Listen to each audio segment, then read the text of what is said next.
안녕하세요. 불사조 마르코입니다. 오늘은 원피스 1047화 풀버전 리뷰 및 상세 분석해보는 시간을 갖도록 하겠습니다. 그럼 바로 시작합니다.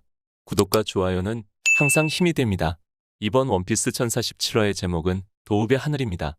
장면은 오니가시마를 와노쿠니로부터 멀리 떨어뜨리려는 모모노스케와 야마토의 대화로 시작합니다. 야마토는 모모노스케에게 여문을 만들어야 한다고 합니다.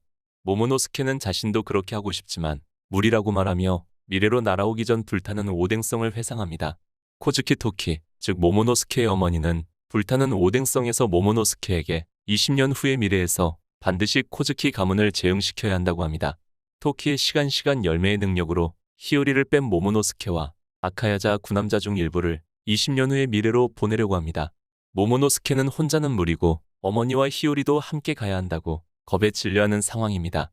이를 본 키네모는 모모노스케에게 와노쿠니는 사무라이의 나라이며 치욕은 목숨으로 값을 치르는 나라라고 합니다. 그리고는 여자가 각오하고 말한 것에 남자가 말대꾸하는 일 따위는 큰 창피라고 말하는데 모모노스케는 자신은 아직 어린애라고 말합니다. 하지만 지금은 긴급한 상황이며 오뎅이 죽은 지금 모모노스케는 더 이상 어린애가 아니라고 합니다. 그리고 지금 토키의 능력으로 카이도와 오로치에게 다시 한번 싸울 찬스라고 합니다. 이대로 오뎅성에서 타죽을 목숨이라면 주군을 위해 검을 휘두르다 타죽고 싶다고 하면서 자신들에게 무사로서 죽을 장소를 달라고 합니다. 억울하고 분통한 눈물을 흘리며 말하는 키네몬의 모습을 본 모모노스케 또한 울면서 20년으로 날아가겠다고 큰 다짐을 합니다. 과거의 회상 후 모모노스케는 오니가시마가 꼬츠도시에는 못 간다라며 굳은 의지를 다짐합니다.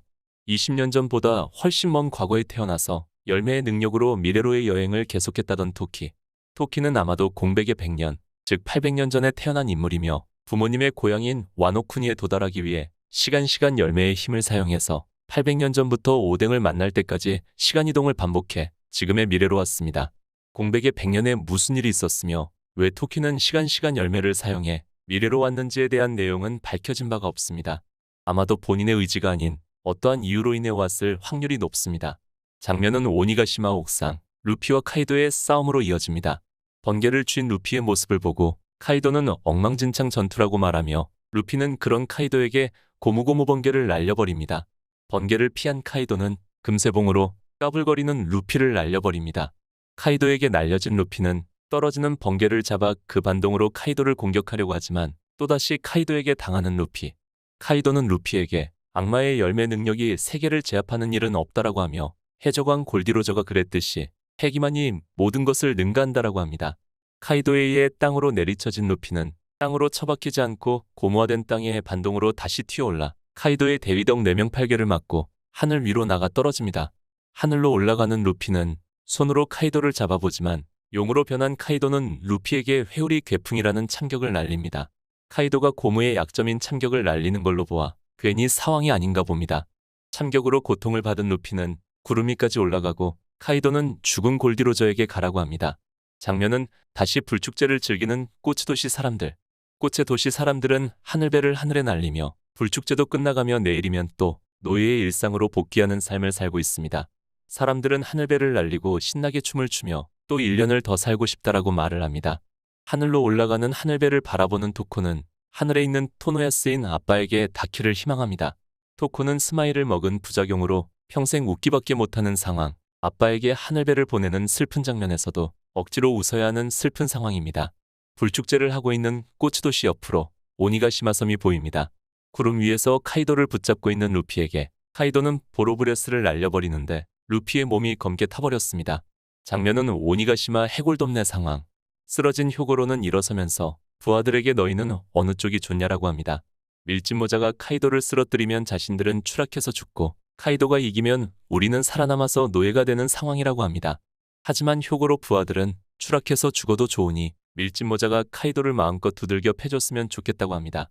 장면은 다시 성내 지하로 라이조와 징베의 활약으로 성내에 물을 흘려보내 불을 끄는데 성공한 상황. 불에 타 죽을까봐 도망가는 우솝은 뭐가 어찌됐든 살 거라고 하며 갑자기 물이 흘러내려와 목숨을 건지는데 성공합니다. 그리고 다시 성내보물 전 2층. 타 죽은 줄 알았던 오로치는 성내의 진동으로 헤루성 못이 빠지는 바람에 겨우 살아납니다. 분노하는 오로치는 히오리를 보며 죽을 바엔 같이 죽자라고 하고 오뎅에게 너의 딸 히오리도 같이 데려가겠다고 합니다. 장면은 다시 야마토와 모모노스케 쪽으로 이어집니다. 루피의 기척을 느낀 모모노스케는 하늘을 올려다보는데 하늘에서는 오니가시마 선만큼 커다란 패왕색을 두른 주먹이 나타납니다. 루피는 모모노스케에게 오니가시마가 방해되니 치워달라고 하고 모모노를 믿고 있다며 카이도에게 마지막 일격을 가격할 준비를 합니다. 마지막 카이도의 놀라는 표정으로 이번 원피스 1047화는 끝이 납니다. 지금 전투 상황을 보면 왼손으로는 카이도를 잡고 있고 오른손은 패왕색 패기를 두른 거대한 주먹으로 카이도를 가격하려는 찰나인 것 같습니다. 모모노스케가 이 순간에 갑자기 여문을 만들어낼 수 있을지 모르겠습니다. 이번 화는 카이도의 패기에 대한 언급으로 봤을 때 강함은 악마의 열매 능력보다 패기가 더 중요한 역할을 하는 걸로 보입니다. 골디로저는 악마의 열매 능력자가 아닌 비능력자로 오로지 패기만으로 해적왕이 된 인물입니다. 비능력자로 가프와 레일리 등 9세대는 제외하고 현 시점 최강이라는 칭호를 얻고 있는 샹크스와 미호크에 대해 알아보겠습니다. 먼저 빨간머리 해적단 두목이자 신세계에 군림하는 4명의 대외적인 사왕 중 한 명이며 세계 최강의 검사인 주라클 미호크와는 공식적인 라이벌이자 숙적 관계입니다. 원피스 작품 중 흰수염과의 접촉에서 처음 패기가 묘사되었습니다. 샹크스가 흰수염의 배에 회견하러 갔을 때 어마어마한 패왕색 패기를 뿜으며 걸어가는 장면에서 흰수염 해적단의 부하들이 근처에만 가도 압도당해 기절하고 해군 대장과도 맞붙을 수 있는 조지 같은 실력자조차 지릿지릿하며 패기의 영향을 받았습니다. 그리고 정상전쟁 당시 마지막에 등장해 무장색 패기로 사카즈키의 용암 주먹을 자신의 검으로 막아낸 적이 있습니다. 샹크스의 견문색 패기에 대한 내용은 아직 나온 적이 없습니다. 최상명검 흑도 요루의 주인으로 원피스 세계관 최강의 검사라고 불리는 희대의 대검호이자 사왕 샹크스와는 공식적인 라이벌이자 숙적의 관계에 있는 인물입니다. 흰수염이 미호크와 샹크스의 대결을 치열한 결투의 나날이라고 표현할 정도로 둘의 실력은 비슷했고 아직도 결판을 짓지 못했다고 합니다. 아직까지 제대로 된 패기를 보여준 적은 없지만 사왕의 라이벌인 설정상 그의 강함은 사왕급이 될 것입니다. 원피스 초반 조로와의 전투와 정상전쟁 당시 칠무회로서 맡은 역할로 여러 인물들과 대결을 펼친 것이 전부인 상황.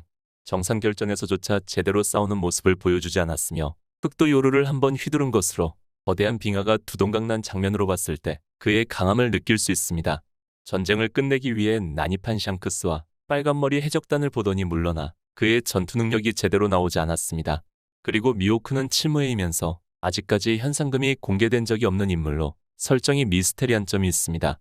또한 임의 등장 이후 미호크가 임과 관련된 인물이 아니냐는 주장이 나오기도 했습니다.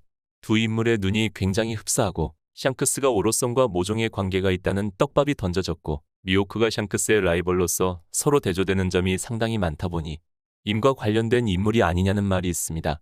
작품 중 정보가 너무 없는 상황이라 미호크의 내용이 많이 나왔으면 합니다. 오늘의 영상은 여기까지입니다. 시청해주셔서 감사합니다.